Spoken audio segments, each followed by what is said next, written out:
তারপর আমরা দিব আদা,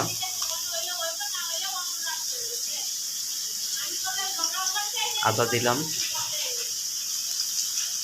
আদা একটু কম হয়েছে আর একটু দিলাম।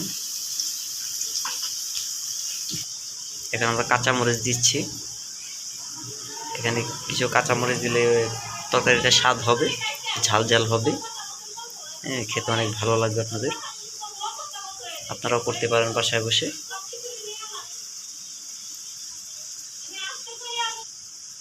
তারপর দিব গুঁড়া হলুদ, গুঁড়া হলুদ দিলাম। তারপর আমাদের মরিচ আসতেছে, মরিচ নাকি ভাই? হ্যাঁ মরিচ, গুঁড়া গুঁড়া মরিচ, মরিচকে আর একটু দিবা। ওকে, এবার আমরা এটাকে লাগা দিব। একটু তেল একটু কম হয়েছে নাকি, আর একটু তেল দিয়ে নিলাম। বাহ, হ্যাঁ হ্যাঁ হ্যাঁ, তেলটা একটু বেশি করে দিলাম।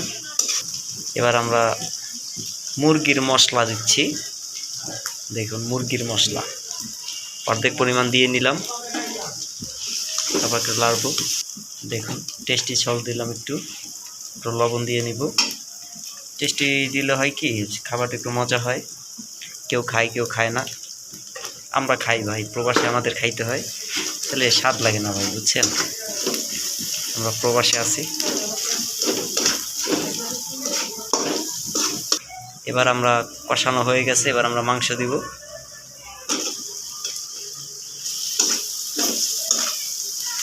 মাংস দিব আমরা এখন পুরোপুরিভাবে, মাংস দিয়ে তারপর কষাবো।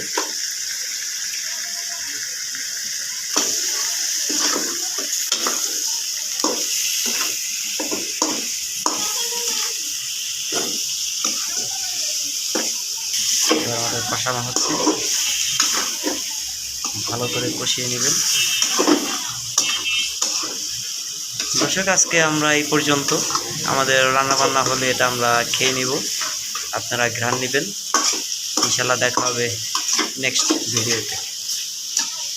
প্রবাসী জীবন।